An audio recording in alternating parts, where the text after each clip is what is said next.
2023 and welcome to the Please Subscribe Show. Welcome to August 3rd, 2023 and welcome to the Please Subscribe Show. I was going to say something about Indeed, their Indeed jobs. They're going to send you many emails if you sign up for their app. They're going to overload your email. This is the boomer generation really pressing down on Generation Pepsi and Y, Generation X, saying, well, if you're going to fill out an application, you got to fill up 900 applications to get a job. That's not actually true. That's not true. It's a frame of mind. You want to limit the amount of emails they can send to you. You can either cut off the email supply or use an email that you don't always use because they're going to fill your emails like crazy. And like half of them are going to be commission jobs.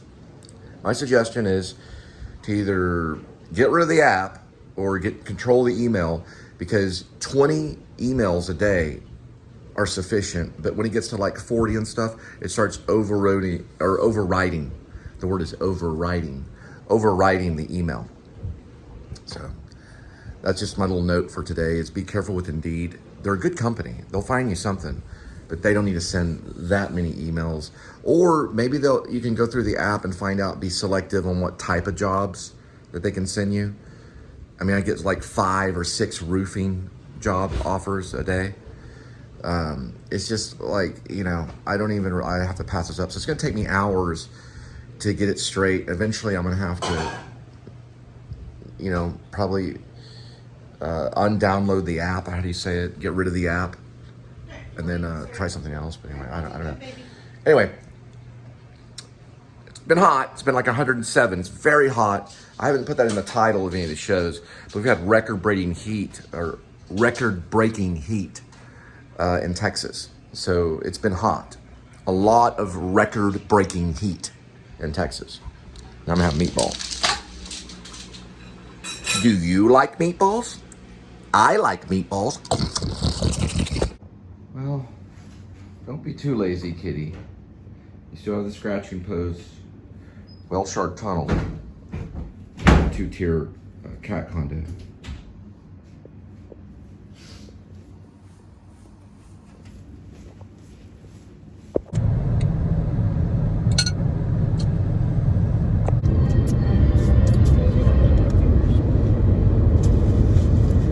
$186,877 miles. We're looking at 100 degree Fahrenheit, which is pretty normal for these days. We are in August 3rd, so it's the last stretch of summer. It's been the hottest summer of all time in the history of the Earth. According to a few podcasts, it's never been hotter on the planet Earth. And that's what I've heard. So I don't know about like whenever the planet Earth was forming, it might have been a little bit hotter, with the volcanoes and stuff. But as we've been here, civilization, or thank you for that word, civilization. Since mankind has been around and alive and well and thriving, it has not been hotter on the planet Earth. That's what they said. So it's been a hot one. What do you think about that, sweetie? It's delicious. Oh, you talking about the meatballs? No, the earth. Oh, the earth is delicious? The earth is delicious. That's what Linda says. She's in the food industry. All right, we're going to head on. And welcome to the Please Subscribe Show.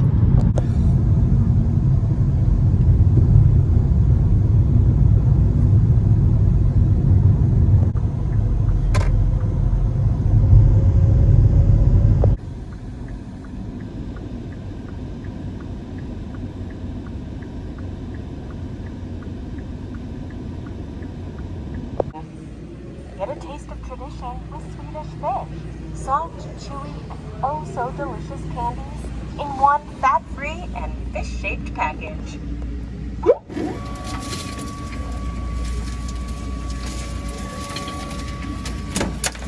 Enjoy your sample. Bye, Swedish.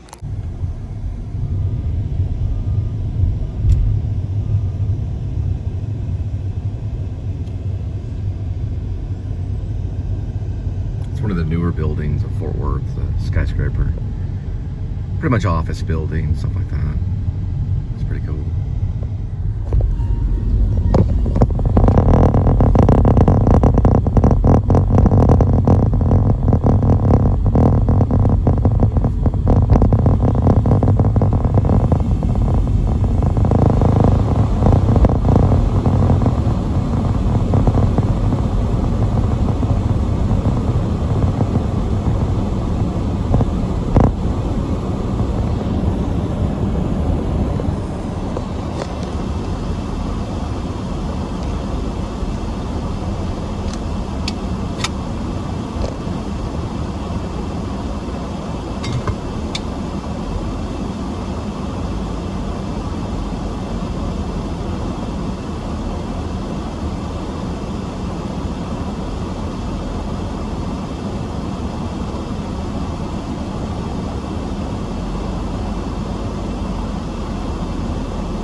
That's downtown Fort Worth.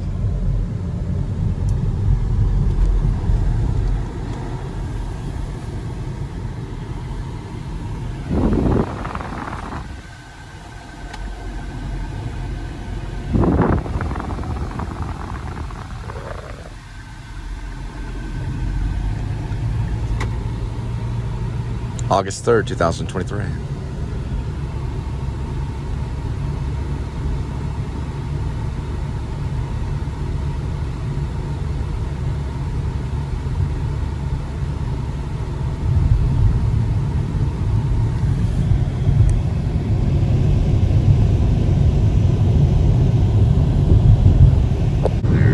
It's old school, classic. He's hauling faster than most of the cars out here. I don't know what type of vehicle it is. No blinker or anything.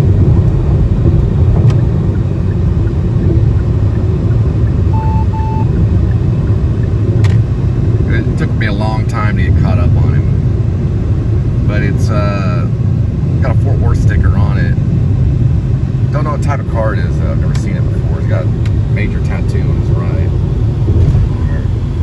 It's classic. A little rusty though, it's not in mint condition. Pretty cool. Yeah, the cat got in the shot. There he goes, going off the Richland Hills. I was watching some Paul Rubens, Pee Wee Herman on David Letterman Old School on YouTube, where he takes David Letterman on a drive through the country. You know, I remember one time we got to dress up as our hero or something like that in school, and I dressed up like Pee Wee Herman in like 7th grade, but it was the most exhausting day because Pee Wee's never like nonchalant, you know, he's over the top, like, you know, getting on the points of your feet, you know, and doing the la la la la la la la la la, you know, all that. He talks in a voice really high like that. You know, it's like really difficult. You know, as a young kid, I was able to do some of it, but it was like sweat all day long. His performance was incredible. It was. You ever really try to mimic Pee Wee Herman for just 10 minutes? You'll be sweating. It's very difficult. And he moved around so quickly. You know, when he would walk in to see David Letterman, it was like full speed. You know, it's quite the character. He must have been exhausted after a show at Pee Wee's Playhouse, you know, and then of course doing the movie, he probably had more breaks, but the television show, that was really exhausting. A lot of physicality, a lot of stuff, you know, Charlie Chaplin kind of stuff. Oh, it's the voice though, it's the hardest thing, that voice is like, la la la la la la la la la la, you know, all that stuff. I don't know how he did it. A lot of people don't really know how he did it. Extreme high voice, he was able to do it, and then it would go from very high like this, you know, not really low, but he had different voices. It wasn't just like one type of voice. Pretty cool. Check out Pee Wee Herman stuff. It's pretty cool.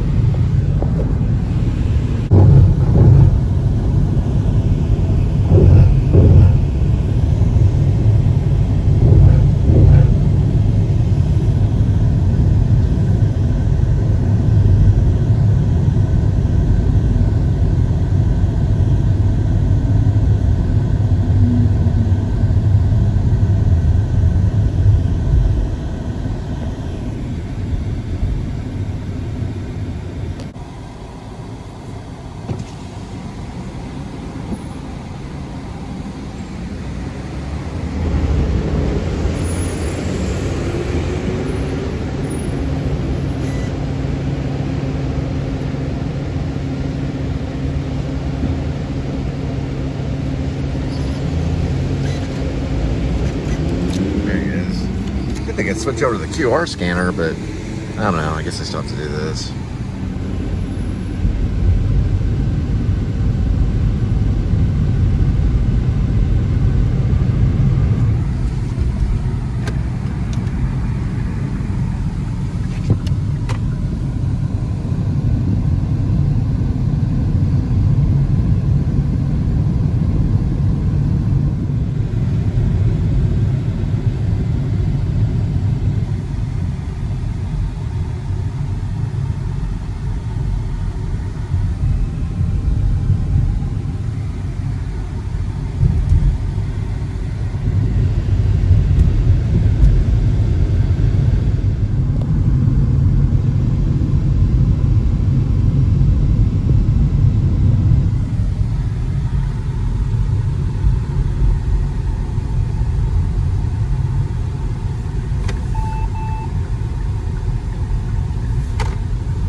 Right over there.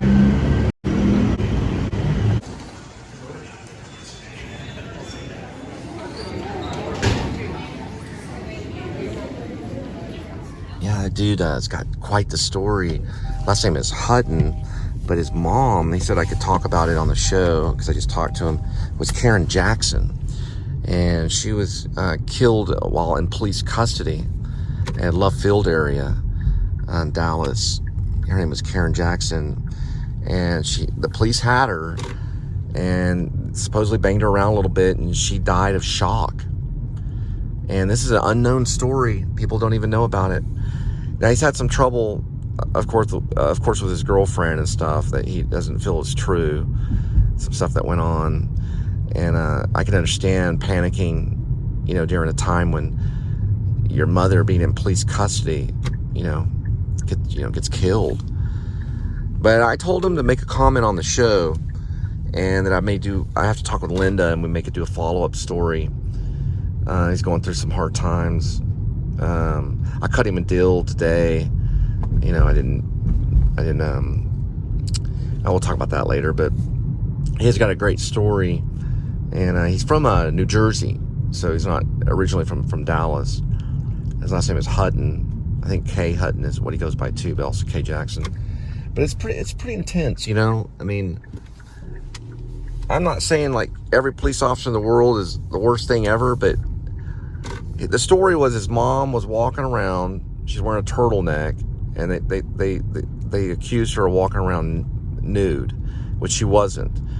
And then when the police confronted her, she basically gave them the story that, she's a law-abiding citizen, leave her alone. They didn't want to leave her alone. That led to the arrest because she was, I guess, I don't know exactly how it went down, but, they didn't, she was standing up for her own rights, and supposedly she was slammed down either on a police car or on, I don't know exactly how, I didn't investigate it, but he did try to sue the department, and I can't remember the reasoning behind it.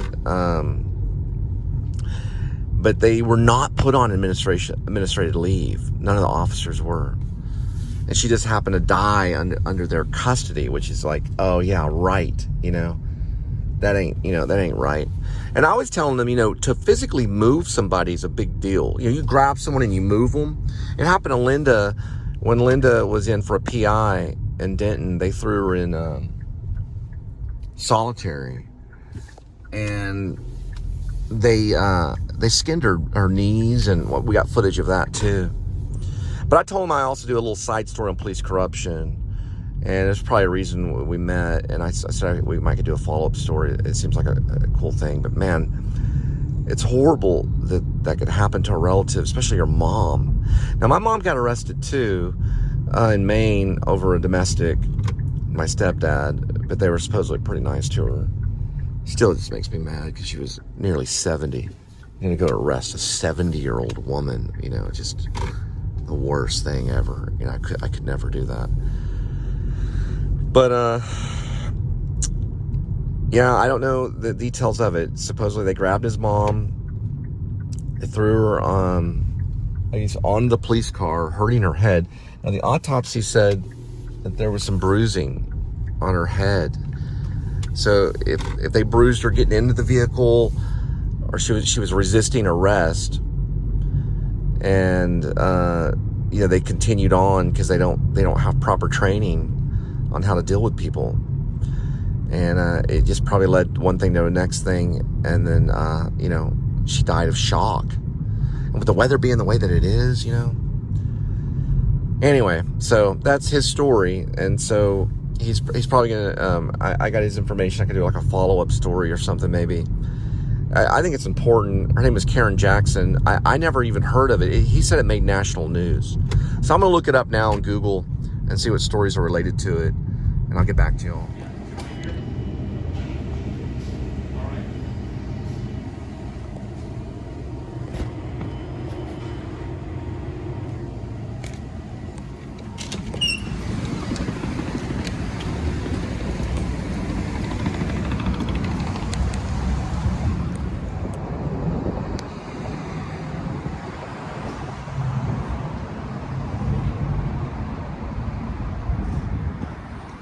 Well, it's time for a good old-fashioned Jason's Deli vlog.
Couscous or whatever this is right here.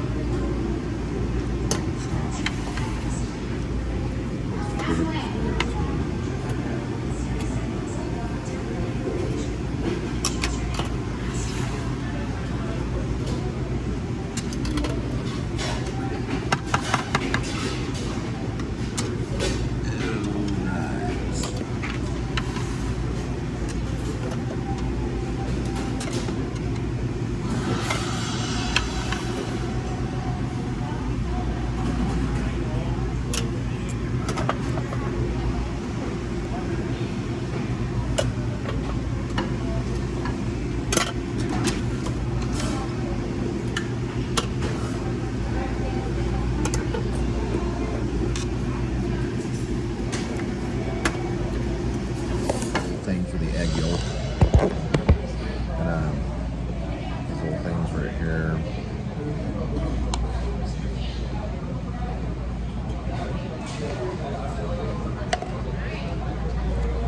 Well, gathered egg yolk.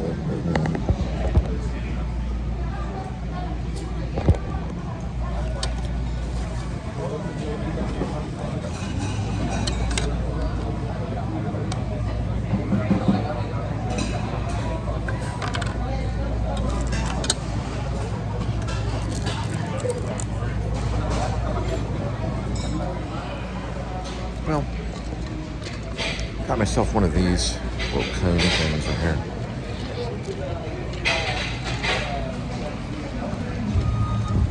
They were playing Coldplay earlier. Had to cut off the vlog for a little bit. But I got an ice cream and a refill, some crackers in my pocket, and gonna head back. Actually, I dispersed the crackers in another area of the car.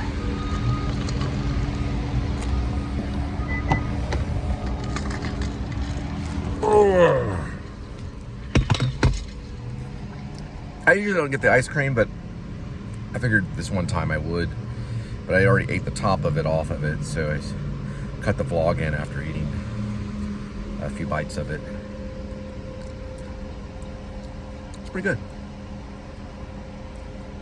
And then got some crackers. It's not good. I'm not gonna show that part. That's not too bad. There's some crackers in my pocket. Put crackers here. Got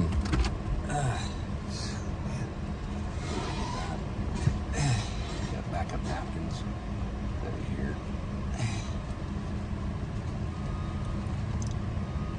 Not good. Let's see if I don't know. It's not too bad. All right, so we'll be headed back. It's good ice cream though. Every once in a while in the blue moon I do that now, but oh, it's extremely hot. Extremely. Like 107. It's been this way all summer. Well, not as much in June. It really kicked in July, mid-July. It really got up there, and the temperatures. Trying to cool down with some ice cream. Oh man, it's reading 106 right now. Dallas Vintage Shop. It's costume and clothing. So if you're doing a film or even a theater show or anything like that, you would want to go by the Dallas Vintage Shop. Right here off the main highway by 18th Street. Not too far from Harrington Park. Right down the road from Plano Parkway. The Dallas Vintage Clothing Shop. It's a clother, but it's also costumes. So it's going to be for parties, theater. You can use it for film, media, whatever it is you're trying to do. It's pretty cool. I haven't been in there myself, but I've seen it and heard about it. We were going to use it for the projectionist, try to get a cop outfit, a police uniform, and then we kind of ran out of funding really quick. I didn't realize we'd run out of funding as quick as we did, but I said I just basically put the whole thing on hold. It was just too much. Everybody's schedules conflicting, we couldn't get together. Months would go by, we still couldn't get together for a single scene. We got some of the principal done within, I guess, the first month of when we started filming. We made the announcement on Facebook, and then we just, it's a long story. I don't want to get into it, but I was working for Lyft at the time. So there's Dan DeVito. We just lost a lot of funding. So it's like it was either do it for free, which we started to do, and I'm still interested in doing the narrative. It's a fictional feature narrative about a projectionist that becomes obsessed with a B-film actress in Hollywood, and she gets some criminally trespassed, and then he goes to a therapy group to get help. He meets a lady there that's also an obsessive person that's obsessed with Harrison Ford. You never see Harrison Ford in the movie, he's only talked about. And then they get together and decide, the two obsessive people get together and decide to elope to Las Vegas. And they go to Las Vegas to get married. Eventually they make their way back to Dallas, and he runs into Allie Starlings, who is the B-film actress, and then ends up kidnapping her and holding her in an apartment for 3 days until he's sniped by the SWAT team. Somewhat comedy. There is some fantasy realism in there because we changed the state trooper to a mime, and don't ask me why we did that, but we did. Mostly because all the equipment stuff would have been expensive to get, like the handcuffs, the gun, the utility belt. And I said, we'll just make him a mime and just mime that little sequence, kind of make it like a dream sequence kind of thing. One of the sequences, he gets pulled over by a state trooper. State trooper decides to give up his career as a state trooper and throw his badge alongside the road. You got to read the script, but it's kind of a wild one. And a lot of people that read the script liked it. And I even had a B-film actress that was going to sign on. When she realized we were using a Samsung 8, and I mean a phone, she went ahead and took another project. But we were using a phone, a Samsung 8 to film everything. I didn't have any problems with it, neither did the lead actor. They were okay with it. And it turned out Tangerine was done with an iPhone, I think an iPhone 8 or something like that, or iPhone 7 or something. And it turned out to be a major motion picture, We were going to go forward with it. The whole thing, we're going to do it with the Samsung 8. I still have that phone too. Only thing about the phone though, people don't realize this. Later on, I was working for, I believe, Grubhub or Uber Eats, and I was in Irving, and I think I got hacked or something happened to it. By the end of the night, I brought it back, and I could no longer access the camera on the phone. I still have the phone and I have not factory reset it. So it still works. You can still access the internet on the phone and everything. Of course, I no longer have service with that phone, but I can still access the internet, you know, if I have a Wi-Fi. And it works well. It just doesn't, the cameras, you cannot access the camera. So I think it might have got hacked. But it's not that big of a deal. It's just a Samsung 8. I still have the Samsung 7, which we did some principal on the Samsung 7 too. But I got a call from one of the actresses, or I called her, or maybe she called me, and she told me she wasn't going to continue on with the project because some of it seemed out of focus. And I said, well, I like things out of focus sometimes. And she's like, yeah, but, you know, she was kind of hinting that I needed to get a better camera. And she had been in some real stuff. She was just recently had just done a horror film called Dead Awake. So she was doing, like, you know, big time stuff. But I was like, you know, I'm willing to pay you. And I was going to pay her as much as I could. And she just didn't take the offer. So we never got to the point where we signed a contract. And so we lost, you know, the main actress that we needed for Ali Starling. That was one of the lead characters. Other than Harrison Staples, who was the other love interest, was a mute role. She didn't have any lines or anything. And then the main guy, Adair Martin, he was signed on. I think he's still signed on even today. He just couldn't make all the rehearsals and the shoots and stuff because you know, he had a job. It's tough, man. I mean, doing a feature, you know, you go ask Kevin Smith, you know, it's everything you got, you know, every single thing. Like, it's, you know, everybody's got to be signed on 100% the whole way. And maybe the script wasn't strong enough. You know, it was kind of a drama. You know, it was like a Brian De Palma thriller without all the split screen.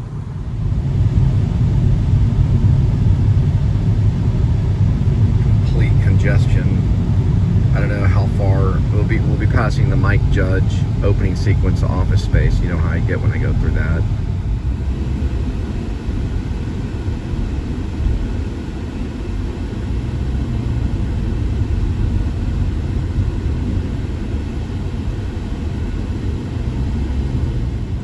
So I believe this is the direction that Mike Judge was filming, which was towards west.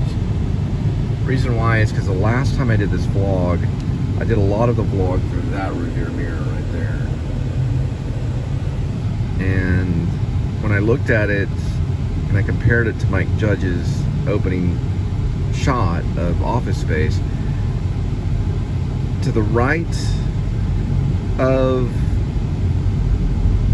this Weston building, which you can't really see right now, the building is on like the opposite side. That's how you can figure out which direction. Now in the reflection, it may turn it around because I was using the mirror as a reflector. So I think it turned it around. So whenever I did the shot by shot, side by side, the building looks backwards on it. I don't know if you noticed that, but I'm sure some people noticed it for, you know, the filming location. There's only one shot though that you can actually see the building. That's what it's famous for. It's Mike Judge's Office Space. It's far out there though. It's far out there in the shot. In the shot, it's not close up. It's in the distance, but you can clearly see it. And Ron Livingston is driving, playing Peter Gibbons.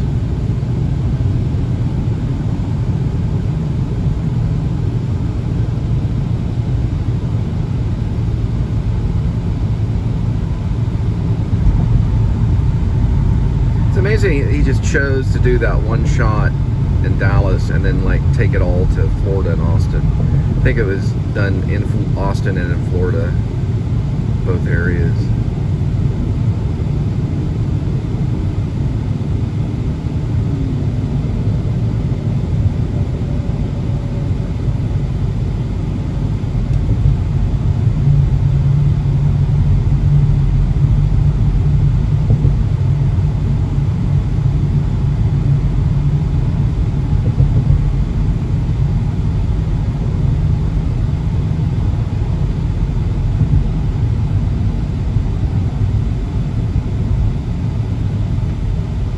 I have to go back and study where the building is on the lower building. Is it this way or is it straight? or is it the other way? Meaning there's a building connected to the Weston building. If that's the Weston building, I don't know, maybe a different name now, but is it this way? Right? Is it over here, or is the other building connected on the other side? And if it was connected on the other side, it wouldn't make any sense at all. So it'd have to be probably on one or the other. I don't know. I'm trying to. It's hard to describe what I'm talking about. But there's a building connected to the Weston building, and you could tell the direction that he filmed it by telling, or by comparing it to. So if it was from this direction, let's say if Mike Judge filmed it from this bridge right here, okay, which he may have, then it would be on this side in the film. I think it's on the other side. See how it goes down right here and then to this side?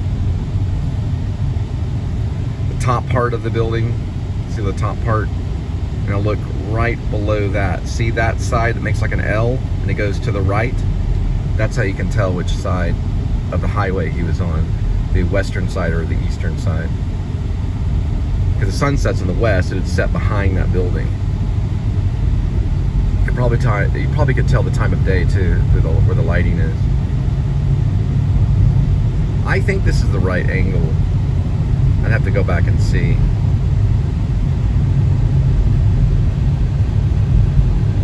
Mike Judge's Office Space. That's the name of the movie, Office Space, with Jennifer Aniston and Ron Livingston.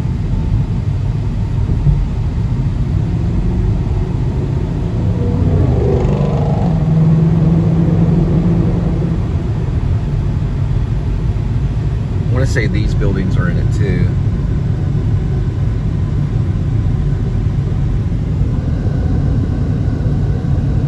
I've stayed at that hotel there. Stayed there once, my second marriage.